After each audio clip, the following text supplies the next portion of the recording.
ठीक है। थर्ड है हमारे पास प्रोप्राइटरी रेशियो। ठीक है, ये क्या बोलता है कि this ratio indicates the proportion of total assets funded by the owners और shares holders. It is calculated as 100। बहुत ही सिंपल है। प्रोप्राइटरी रेशियो देखो क्या बता रहा है, इक्विटी अपॉन टोटल असेट्स। क्या बता रहा है कि हमारे यहाँ पर जिस हमारी जो कंपनी है, कंपनी के जो टोटल असेट्स हैं, इसमें कितना प्रोपोर्शन शेयर्स होल्डर्स या ओनर्स ने फंड किया हुआ है। एग्जाम्पल के तौर पर मैंने कहा कि मान लेते हैं मेरे पास 100 रुपये का फर्नीचर है। इस 100 रुपये के फर्नीचर में ओनर की जेब से 30 रुपये लगे हुए। तो यही बात ये बता रहा है। देखो इसको फिर से पढ़ के देखना आप जरा। यहाँ पर बोला गया है proprietary ratio, this ratio indicates the proportion of total assets funded by the owners और शेयर्स होल्डर्स। मैंने बताया 100 रुपये के क्या है भैया, असेट है, जिसमें 30 रुपये किसके लगे हुए, शेयर होल्डर के लगे हुए। फॉर्मूला हम देखते तो देखो प्रोप्राइटरी रेशियो क्या बोलता है, equity upon total assets. Proprietary ratio क्या बोल रहा है, इक्विटी अपॉन टोटल असेट्स। तो अगर जिस बच्चे को इक्विटी के बारे में पता है, जिसे टोटल असेट्स के बारे में पता है, उसके लिए बहुत ही सिंपल है।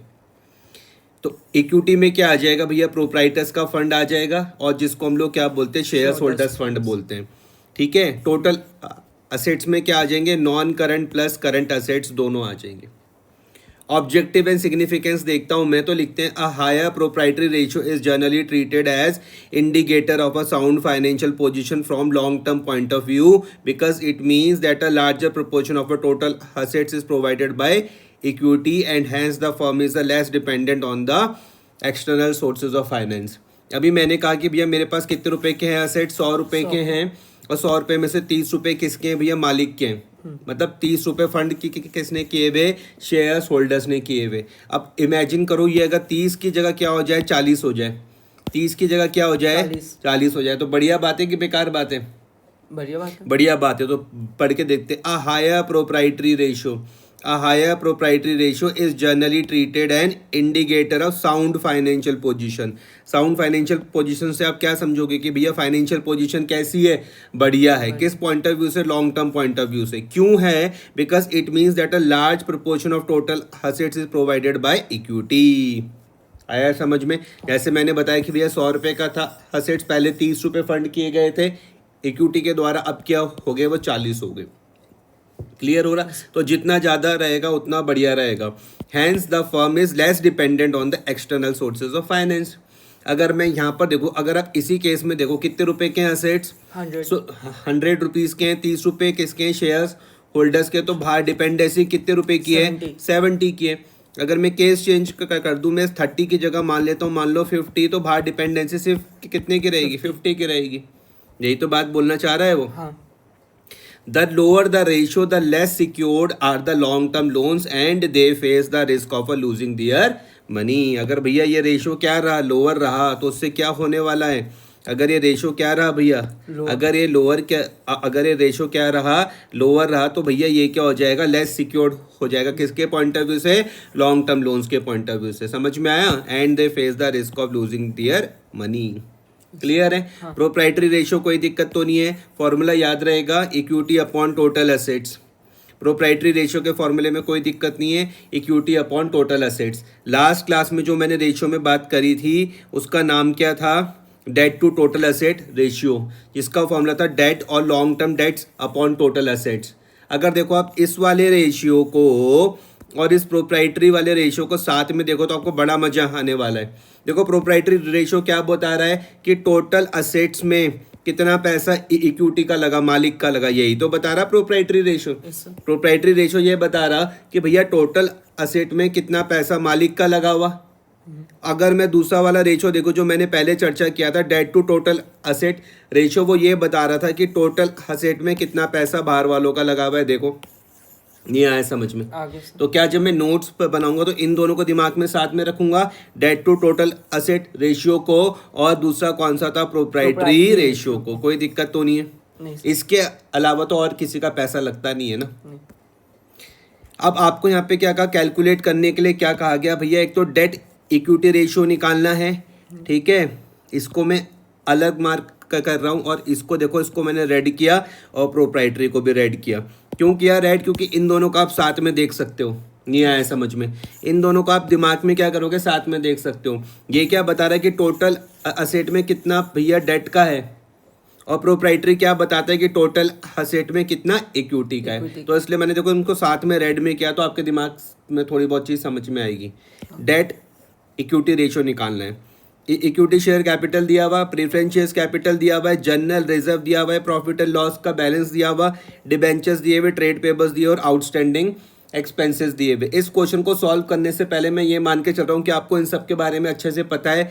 इक्विटी शेयर्स कहाँ पर आता है और इसका मतलब क्या है, प्रेफरेंस शेयर्स कहाँ पर आता है और इसका मतलब क्या है, रिजर्व कहाँ पर आता है और इसका मतलब क्या है। सेम वही चीज़ प्रॉफिट एंड लॉस के बैलेंस के साथ, डिबेंचर्स के साथ, ट्रेड पेबल्स के साथ और आउटस्टैंडिंग एक्सपेंसेस के साथ।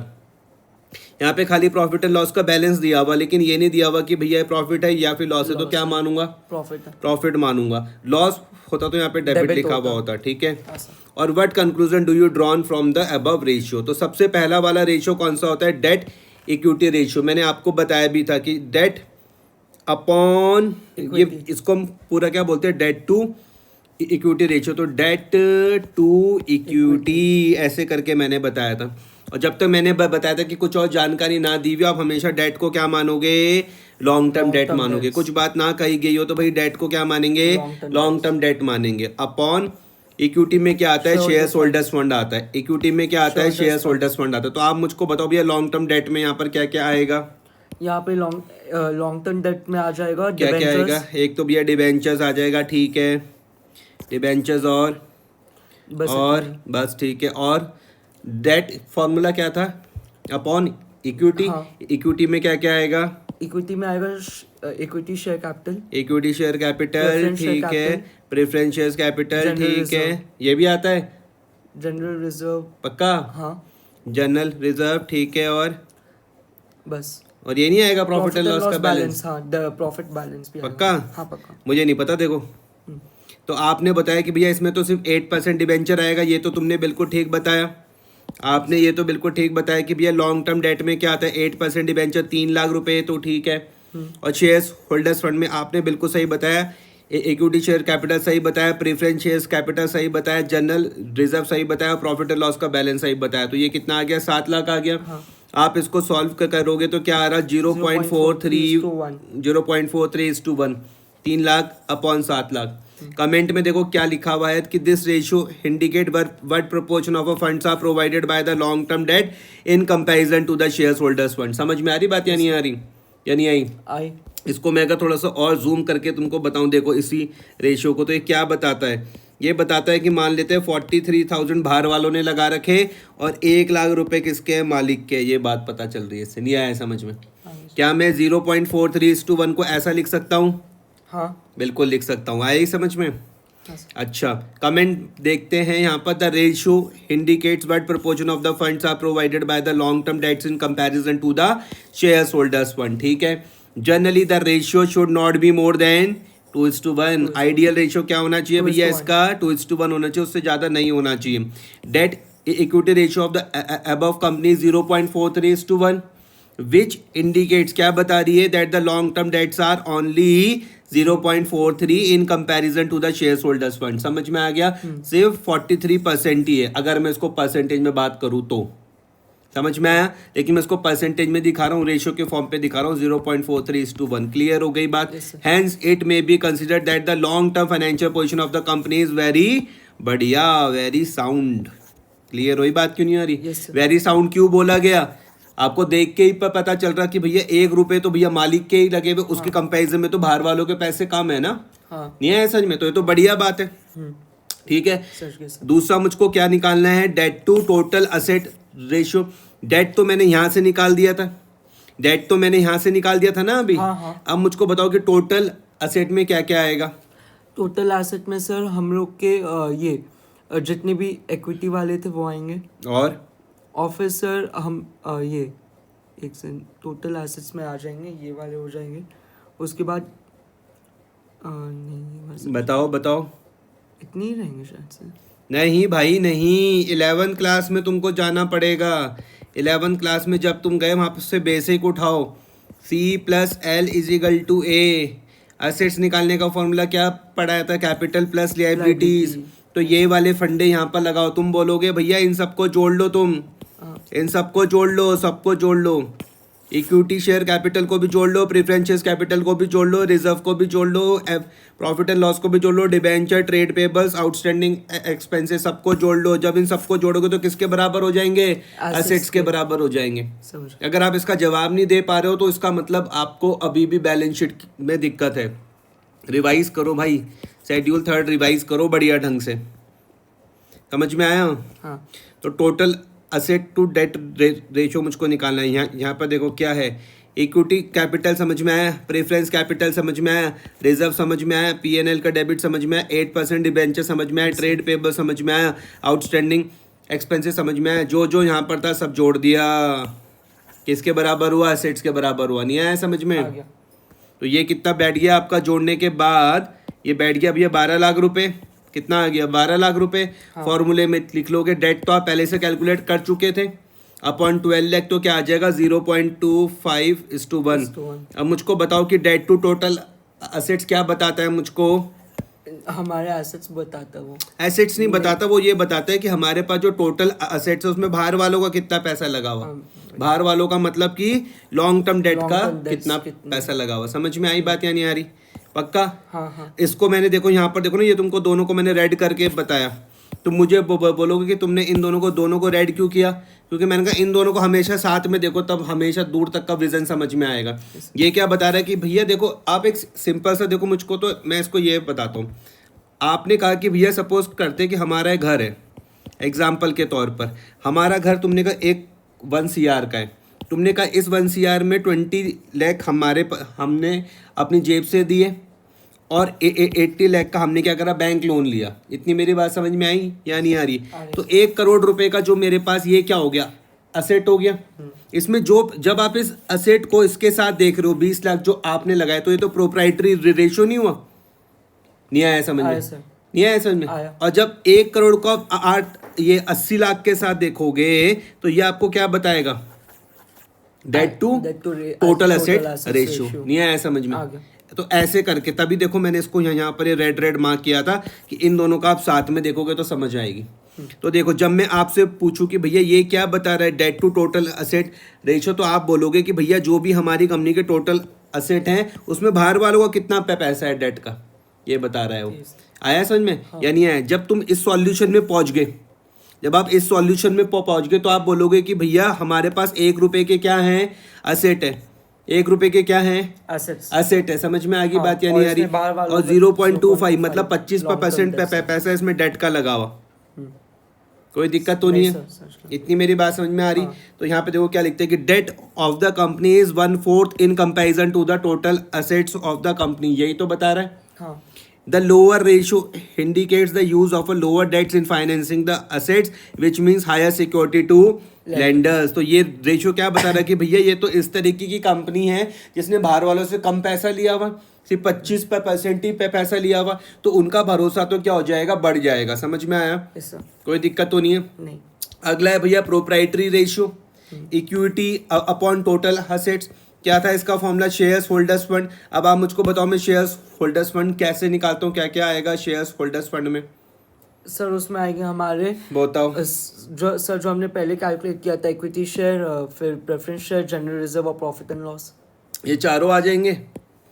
3, 4 और 5, 6, 7 लाख रुपए आ जाएंगे ना? हाँ। और फिर टोटल एसेट्स हमने पहले ही कैलकुलेट, तो 7 लाख अपॉन 12 लाख आ गया समझ में? 0.58:1। तो क्या आ जाएगा? Shares holders upon total assets. कोई दिक्कत तो नहीं है? नहीं। आई बात समझ में? पक्का? हाँ सर। अब ये क्या बता रहा है कि shares holders fund of the companies are 58.33% in comparison to the total assets of the company.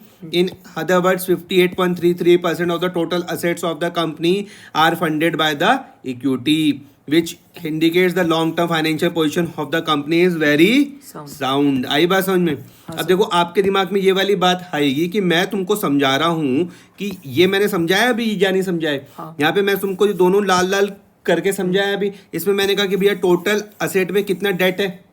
आई बात समझ में? हाँ। और यहाँ पे मैंने प्रोप्राइटरी में समझाया कि टोटल असेट में कितना शेयर्स होल्डर्स का पैसा लगा हुआ, तो तब तुम बोलोगे इसका मतलब तो इन दोनों को जोड़ के एक नंबर आना चाहिए, टोटल 1 होना चाहिए ना। लेकिन 1 तो हो नहीं रहा। ये देखो ना, ये क्या आ रहा, 0.25 आ रहा प्लस 0.58 आ रहा, ये तो 1 तो हो नहीं रहा। क्यों नहीं हो रहा? क्या आप मुझे बता सकते हो इसका डिफरेंस? होना चाहिए ना 1। अगर मैं ये बोल रहा हूँ, अभी देखो ना, ये यहाँ पे समझो, मैंने आपको ये दिया था अभी एग्जाम्पल, आपका 1 CR का था घर, इसमें 20 लाख रुपए आपके थे, 80 लाख रुपए बैंक लोन था। तो जब आप इन दोनों को जोड़ के देखोगे तो इसी के ही तो बराबर आ रहा है। हाँ, नहीं है समझ में? तो फिर ये कहानी तो यहाँ पर भी चलनी चाहिए थी सर। पर उसमें तो सर एक डेप्थ के बारे में और एक हमारे एसेट्स से जो हमारी तो शेयर होल्डर्स फंड है उसके बारे में। तो वहां पर भी तो अरे तो यहाँ पर भी तो यही बात थी ना, ये भी तो यही वाली बात थी। 1 करोड़ रुपए के क्या थे मेरे पास, एसेट्स थे। 20 लाख रुपए मैंने लगा रखे थे, 80 लाख का मैंने बैंक लोन लिया। इन दोनों को जोड़ के इसी के ही तो बराबर आ रहा था। नहीं आया समझ में? तो इस हिसाब से तो ये रेशो भी मैच करने चाहिए सर। ये वाले रेशो भी तो फिर मैच करने चाहिए। ये डिफरेंस क्यों आ रहा है बताओ? समझ नहीं ये डिफरेंस, अरे आप मुझको ये देखो ना, ये आपको पहले ये समझ में आया? हाँ, ये यहाँ तो तक कोई दिक्कत तो नहीं है? नहीं। फिर मैंने कहा कि आपके पास जो debt to total asset ratio है, ये बताता है कि हमारे टोटल असेट में डेट का कितना पैसा लगा हुआ है, यही तो बताता है। हाँ। और ये बताता है प्रोप्राइटरी रेशियो की टोटल असेट में शेयर्स होल्डर्स का कितना पैसा है लगा हुआ। तो अगर मैं इन दोनों को जोड़ूं तो बराबर आने चाहिए ना, लेकिन नहीं आया ना बराबर, डिफरेंस आ रहा ना। तो डिफरेंस क्यों आ रहा है? आप बोलोगे भैया डिफरेंस आ रहा है इस वजह से, ये देखो कि वो डेप्थ है। डेट नहीं है भाई, वो इस वजह से डिफरेंस आ रहा है क्योंकि करंट लायबिलिटी भी तो है। नहीं आया समझ में? आ गया। इस वजह से डिफरेंस आ रहा है। डिफरेंस का कारण क्या है? ये है Current देखो, liability। ये जो आपको जो ट्रेड पेबल्स दिख रहा है, आउटस्टैंडिंग एक्सपेंसेस दिख रहा है, इसके वजह से ये डिफरेंस आ रहा है। समझ गया सर। आया है समझ में? क्योंकि आप बोलोगे भाई ये जो डेट होता है ना, डेट में सिर्फ हम लॉन्ग टर्म डेट लेते हैं, हाँ। करंट डेट थोड़ा ना लेके चलते हैं। अब आई बात समझ में या नहीं आई? हाँ, आ गई। कोई दिक्कत तो नहीं है? नहीं। बाकी ये तीनों रेशो आपको समझ में आए? हाँ सर, अच्छे से। इलस्ट्रेशन नंबर 39 है, फ्रॉम द फॉलोइंग कंप्यूट, आपको वही निकालना है, डेट टू इक्विटी रेशियो निकालना है, डेट टू टोटल असेट्स और प्रोप्राइटरी रेशियो, ताकि मुझे दिमाग में अच्छे से चीज़ें बैठ जाए। मैं इन दोनों को एक ही कलर से मार्क कर रहा हूँ, ठीक है, और इसको मैं ग्रीन से कर रहा हूँ। अब मैं जब इनको एक कलर से मार्क कर रहा हूँ तो आपको थोड़ी बहुत बात मेरी समझ में आ रही होगी कि मैं क्यों कर रहा हूँ ऐसा। हाँ। देखो यहाँ पे लॉन्ग टर्म बोरिंग्स दिया हुआ, लॉन्ग टर्म प्रोविजंस दिया हुआ, करंट लायबिलिटीज दी हुई, नॉन करंट असेट्स और करंट असेट्स दिए हुए। क्या नहीं दिया हुआ मुझको? क्या नहीं दिया हुआ मुझको यहाँ पर अभी? सर हमारे डायरेक्टली क्या नहीं दिया हुआ? आप बोलोगे भैया शेयर होल्डर्स फंड नहीं दिया हुआ, लेकिन क्या मैं उसको निकाल सकता हूँ? हाँ बताओ कैसे निकालूंगा? सर, हम लोग को हमारे क्या करूंगा बताओ।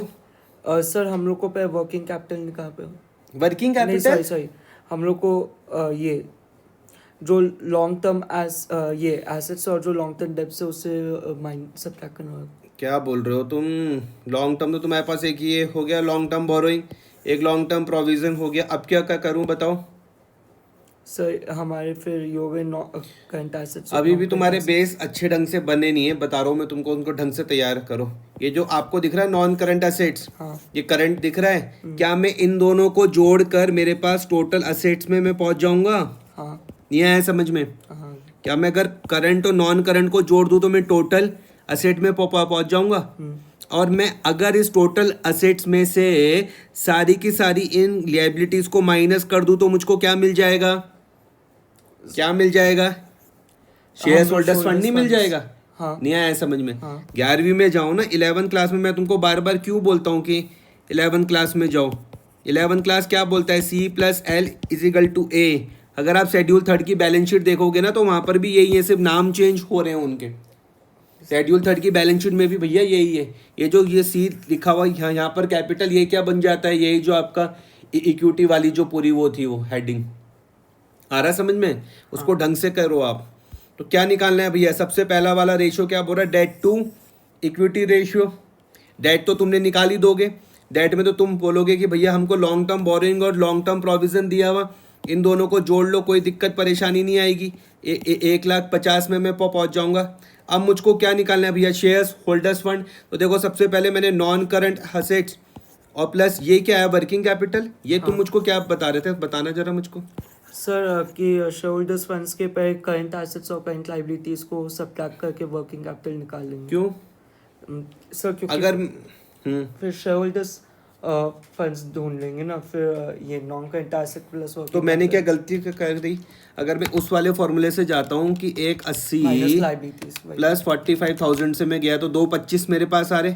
225 में से मैंने अगर 1 लाख माइनस किया और माइनस मैंने 50,000 किया और माइनस मैंने 25,000 किया, तो भी तो आंसर वही आ रहा या कुछ और आ रहा? 50,000 ही आ रहा। सही तो आ रहा है, मेरे हिसाब से भी सही आ रहा ये वाला, लेकिन मेरा लेकिन ज़्यादा आप ये लंबा हो जाएगा। कौन सा वाला वर्किंग कैपिटल वाला? मुझको तो देखो एक सिंपल सा फंडा पता है, देखो मैंने क्या दिमाग लगाया। मैं तो गया 11वीं में, मुझको ये पता है कि भैया इन दोनों को जोड़ के ये आता है, बस मुझको पता है इन दोनों को जोड़ के क्या आता है, ये आता है कि कैपिटल प्लस लायबिलिटी को जोड़ के क्या आता है, Total असेट्स आता है। अगर मैं असेट्स में से लायबिलिटी को माइनस कर दूं तो मैं यहाँ पर पहुंच जाऊंगा कैपिटल में, और कैपिटल ही क्या होता है, शेयर्स होल्डर्स फंड होता है। मैंने तो दिमाग वही लगाया। बाकी बुक वालों ने क्या करा, बुक वालों ने देखो यहाँ पे वर्किंग क्या कैपिटल लिया है, इसमें कोई घबराने की बात नहीं है। देखो वर्किंग कैपिटल होता ही क्या है, current assets minus current liability, और तो कुछ है नहीं। उसमें से क्या कर दिया, नॉन करंट लायबिलिटीज को भी क्या कर दिया, माइनस का कर दिया। हाँ आया समझ में? हाँ सर या नहीं आया? आया। ये नॉन करंट असेट्स में क्या कर दिया, ऐड प्लस वर्किंग कैपिटल और नॉन करंट लायबिलिटीज को माइनस कर दिया। अच्छा, और एक ये है, देखो जो मैं बात कर रहा था, मैं इसकी बात आपके साथ चर्चा कर रहा था, यही तो किया मैंने कहा कि भैया हम नॉन करंट असेट्स और नॉन करंट और करंट को जोड़ लेते हैं, उसमें से हम करंट लायबिलिटीज़ को माइनस कर लेंगे, उसमें से हम लॉन्ग टर्म बोरोइंग्स और लॉन्ग टर्म प्रोविजंस को माइनस कर लेंगे। क्या आ जाएगा आंसर, 50,000 आ जाएगा। नहीं आया समझ में? हाँ सर आ गया। पक्का? तो मेरे हिसाब से तो आप इससे चल लो, अगर आपको ये समझ में आ रहा है तो इससे चल लो, वही पहले वाला ही ठीक था आपने जो बोला था, है ना? क्योंकि सिंपल भी Simple है ना। है, हाँ। ये आप 3:1 समझ गए। अच्छा, ये 3:1 से आप समझे क्या, मुझको ये बताओ।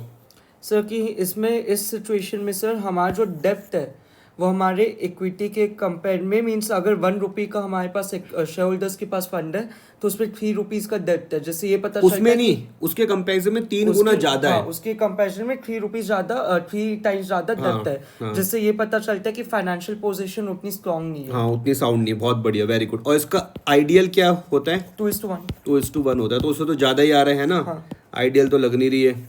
अब फिर तुम एक खेल लोगे, डेट टू टोटल असेट्स, मैंने बहुत चर्चा कर ली। डेट हम निकाल देंगे दोनों को जोड़ के, कोई दिक्कत तो नहीं है। टोटल असेट्स आपको करंट और नॉन करंट आप जोड़ के निकाल दोगे तो 0.75:1। इसका मतलब इतना पैसा हमारे पास डेट का है ना। फिर shares holders fund D R to total assets, ठीक है। और ये मेरे पास ये क्या आ जाएगा, प्रोप्राइटरी आ जाएगा। ये तुम कर लोगे? हाँ सर। पक्का? हाँ सर। चलो इलस्ट्रेशन नंबर 40 पर मैं पहुंचता हूँ। बोलते क्या निकालना है भैया, प्रोप्राइटरी रेशो निकालना है। Total asset to debt ratio मुझको क्या दिए हुए, 2:1 दिया हुआ। इसको मैं खुद सॉल्व करके बताऊँ आपको। क्या निकालना है आपको, प्रोप्राइटरी रेशो निकालना है। कुछ क्या दिया हुआ, total asset to debt ratio क्या दिया हुआ, 2:1 दिया हुआ। डेट मेरे पास है भैया 5 लाख रुपए के। इक्विटी शेयर कैपिटल है 0.5 टाइम्स ऑफ डेट, ठीक है। प्रीफरेंस शेयर्स कैपिटल दे रखे 25% of equity share capital. Net profit before tax से भैया 2 लाख रुपए और रेट ऑफ टैक्स से 40%। ये बढ़िया क्वेश्चन है, अच्छा है ना क्वेश्चन है। ये थोड़ा दम सा लग रहा है ना। ये थोड़ा सा क्वेश्चन हमें ठीक ठाक लग रहा है।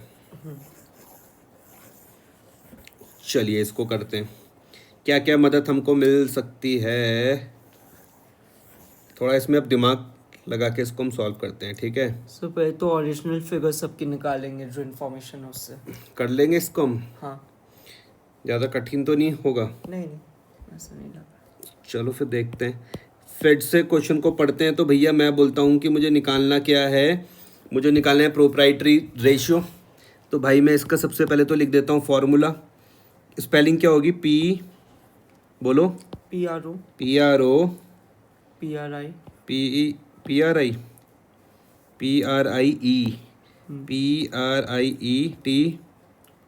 PRIETORY प्रोप्राइटरी रेशियो, ठीक है। नीचे क्या होता है, टोटल असेट्स नीचे होता है ना। हाँ। ऊपर क्या होता है, डेट डेट नहीं सॉरी इक्विटी इक्विटी सॉरी हाँ इक्विटी अपॉन टोटल एसेट, ठीक है। अच्छा चलो ये तो हमने लिख दिया। ये बोल रहे if total asset to debt ratio क्या है 2:1, ठीक है। हमें यहाँ पर क्या दिया हुआ, ये हमें गिवन है, हमको यहाँ पर गिवन क्या है, total asset to debt ratio. 2:1 इसका फॉर्मूला क्या होता होगा भाई, debt upon total asset upon debt. पक्का, और क्या यही होता है। टोटल एसेट तो नीचे ही आता है ना, हाँ डेट तो कहाँ आता है, ऊपर आता है। इन्होंने हमको यहाँ पे कंफ्यूज करने के लिए दिया हुआ, देखो पर ऐसे तो नहीं लिख सकते ना 2 करके। डेट अपॉन टोटल एसेट आना चाहिए, है ना। हाँ तो ये क्या हो जाएगा 2:1 आ जाएगा। इसका मतलब ये क्या हो जाएगा यहाँ पर 1/2। हाँ ऐसे ही करूँगा मैं, सही कर रहा हूँ मैं। हाँ सर अगर हाँ 1/2 ही आएगा। नहीं या फिर 2/1। नहीं 1/2 ही आएगा क्यों, लेकिन उसको मुझे ये भी वो समझ में करूँ। नहीं आया कि हमने टोटल एसेट्स टू डेट क्यों दिया, ये तो फिर पूरे ये फॉर्मूला टाइप ही रॉन्ग हो जाएगा रेशियो। नहीं तो ये तो होता ही वो है ना, टोटल एसेट तो बेस में नहीं आता, बेस में आता है, लेकिन ये तो इन्हें ये टोटल ये नहीं होगा पता है। जैसे जैसे डेट टू टोटल एसेट्स ये होगा ऐसे 2:1 ही। 2:1 ऐसे कैसे करके। सर, वो उन्हें तो टोटल एसेट की जगह में 1 ये दिया है। कंफ्यूज करने के लिए दिया हुआ है। देखो ये होगा आपका वही प्रोप्राइटरी रेशियो, ये हमने ठीक करा, ठीक है। और यहाँ पर